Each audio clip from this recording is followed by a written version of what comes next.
So since we are now at episode 5 out of only 10 episodes this volume, we are, after this episode, officially halfway through RWBY Volume 9, and we've waited like 2 years for this, so let's just take a quick moment here, and I want to do kind of a recap of things that at least I personally have noticed or seen, or maybe theories going on, before we get too far into the volume and all those just kind of get washed out the window because I don't know what I'm talking about. So, in the Ever After, its inhabitants aren't identified by name so much as their purpose, and the only ones we've heard their purposes laid out to us have been the Curious Cat, who affirms the Red Prince's purpose to win his game by any means necessary, and the Herbalist, who is meant to help others find their way. We also see then that Team RWBY cannot simply progress past a location until they fulfill whatever needs to happen in that page of the story, like the Ever After also wants them to learn what they need to learn here, or the tree rather than the Ever After itself.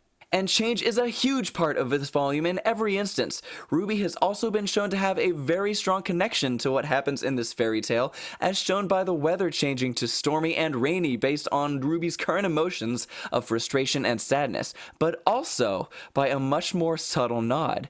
If you pay attention at certain points throughout the volume, Little is seen reacting very similarly to RWBY, such as during the fight in Rude, Red, and Royal, when RWBY has her head bowed down. It could possibly just be written off as a cute copycat thing, but what if Little represents something different for RWBY and her emotions?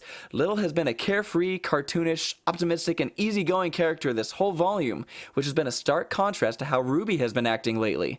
Maybe Little represents those repressed emotions in RWBY herself. And what do we see Little do throughout the large majority of the volume? Sleep. They are seen sleeping as often as they can, and we all know RWBY herself is extremely tired. Tired of the burden of carrying the weight of the world on her shoulders, the entire future of Remnant itself. Tired of trying to keep her sister and her friends all safe, just like the past version of RWBY mentions during the Herbalist's vision. Maybe Little is truly that optimistic, hopeful side to RWBY that we need to see brought back after all the hardships that she has been pushing through headstrong. Maybe that's how she needs to change in the Ever After. Now, the Curious Cat also mentions people needing to change in the Ever After. He mentions to the Red Prince how if you break humans by removing their heads, they might never come back, which could just be a more playful way to, bring about the topic of death in the Ever After. But more likely than not, the Curious Cat is referring to the common theory going around the RWBY fandom right now about people in the Ever After changing as they are needed to, such as the Red King having possibly reverted into a younger version of himself, the Red Prince.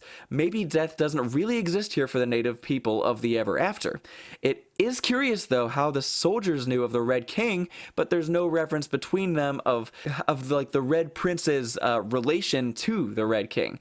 Did the Red King just disappear one day and the Red Prince appear and to fill his place? The Herbalist also refers to this, saying this is how a king becomes a prince, which I initially took to mean perhaps the king wasn't too bright and ended up reverting himself into a prince on his own merits.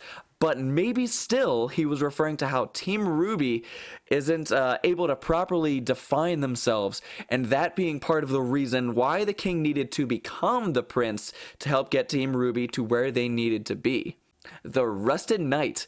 With Weiss's recent name drop of the Rusted Knight being handsome in Volume 9, Chapter 4, I do honestly think, and personally hope, that we might actually get a little bit of White Knight shipping back on the scene. And Jean is my boy, so I am totally down for that, since it's practically all but confirmed that he is probably the Rusted Knight himself. Even though the ship was previously named based on Jean's knightly weaponry as opposed to his name as in many other ships in RWBY, now it could technically be both if he becomes known as the Rusted Knight. But now, of course, we come to the Curious Cat. He goes on describing how people in the Ever After change as they are needed, even addressing the situation to include himself in saying we, but he seems to have the most knowledge about the past and the inner workings of this fairy tale, and maybe he doesn't change, seeing as his purpose appears to be related to reminding the other inhabitants of their own purpose when he calms the Red Prince and the Herbalist. However, I don't know if anyone else is talking about this or not, but what if the Curious Cat is not actually as kind and friendly as he seems? He does mention, almost maliciously to a degree, how Alex learned her lesson in the end, but even the phrasing of that sentence from Blake could be completely misconstrued to mean something darker. What if the Curious Cat's power of, or his purpose to keep the people of the fairy tale on track has evolved into him now manipulating them to do what he wants them to do? What if he wanted to let the team escape from the prince and then allowed the herbalist to go so far before calming him down?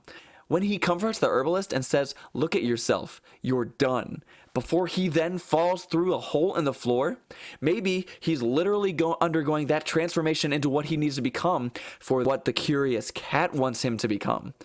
If he has the ability to manipulate the inhabitants of this world, and we are seeing so many of them going off script on their purposes, what if the Curious Cat himself is falling off the path and using his power to manipulate the others to do what he wants instead? What if the Curious Cat is the big bad of the volume? But of course, that's just a theory. My name has been Brassy Mander, but you didn't really care, and neither did I. So let's just get right into RWBY Volume 9, Chapter 5, and disprove everything that I probably just said. Oh baby, here we go. I cannot wait.